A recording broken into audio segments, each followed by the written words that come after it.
안녕하십니까. 골드만 비뇨약과 인천점 이창기 원장입니다. 이미 여러 영상들을 통해서 여러 종류의 전립선 시술이나 수술에 대해 설명을 드렸는데요. 오늘은 요새 제일 많이들 궁금해 하시는 전립선 비대증 수술 중에 홀랩, 그리고 전립선 비대증 시술 중에 리줌이란 것에 대해서 조금 비교를 해보고자 합니다. 먼저 전립선 비대증 수술 중 홀랩이란 수술은 저희 병원에서도 제일 많이 시행하는 수술 중 한 가지입니다. 귤이 있으면 귤 껍질은 놔두고 귤 알맹이만 이렇게 제거한다고 생각하시면 되는데요. 그만큼 전립선 비대증 조직이 있으면 전립선 캡슐을 남겨두고 그 안에 있는 전립선 실제 조직들을 제거해주게 됩니다. 홀미움 레이저란 걸 이용해서 제거하게 되는 거고요. 효과적인 측면에서는 이 홀랩 수술이 제일 효과가 좋습니다. 바로 소변도 잘 나올 수 있고 환자분도 만족도가 높을 수 있는데요. 이제 이런 장점이 있지만 역행성 사정이라고 해서 사정을 했을 때 정액이 나오지 않는 당황스러운 증상을 경험하실 수가 있습니다. 한번 생기면 거의 대부분 다시 회복이 되진 않기 때문에 이제 이런 증상이 있을 수 있다는 걸 충분히 미리 알고 이런 수술을 받으셔야 합니다. 홀랩은 제대로 다 이걸 절제하다 보니까 그 안에 상처가 있고 회복되는데 보통 2-3개월 정도의 시간이 필요하다고 하고요. 그래서 그 시간 동안에는 이제 소변 볼 때 찌릿하거나 급하고 일시적인 요실금 같은 증상이 생길 수 있습니다. 다만 이 기간만 견디신다면 그 후에는 소변 보시는 것이 매우 만족스러울 정도로 좋은 결과가 나타날 수는 있고요. 리줌 같은 경우는 간단합니다. 요거는 절제하는 수술이 아니라 수증기를 주입해서 세포들이 이제 괴사시키게 하는 원리를 이용하는 건데요. 그래서 절제하는 것은 아니다 보니까 수술 후에 급박요나 통증, 요실금 같은 부작용이 나타날 확률은 매우 낮고요. 수술 후에 나타났던 역행성 사정이 나타날 확률이 매우 낮습니다. 거의 대부분 나타나지 않는다고도 하고요. 따라서 젊으신 분들 중에 이런 역행성 사정이 되게 중요하신 분들은 리줌 시술을 원하시는 경우가 많게 되고요. 그리고 또 한 가지는 연령이 있으신 남성분들이 많이들 받게 되시다 보니까 특별히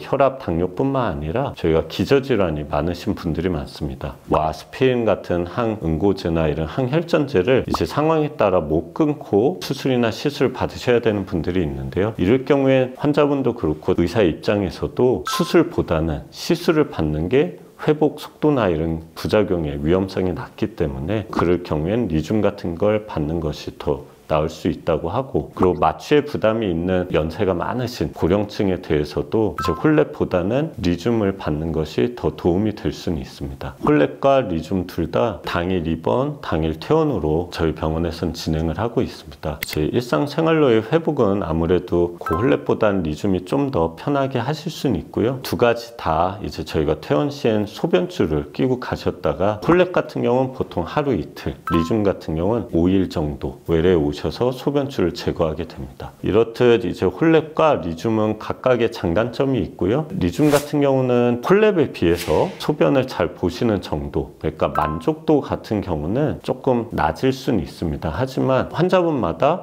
어떤 걸 더 중요시 생각하시느냐에 따라서 홀랩이든 리줌이든 다 좋은 선택 방법이 될 수 있기 때문에 적합한 검사와 진료를 받으신 다음에 알맞은 수술이나 시술을 받으시면 좋은 결과가 있을 거라고 생각합니다. 이번 영상은 여기까지고요. 또 좋은 내용으로 다음 영상에서 찾아뵙겠습니다. 감사합니다.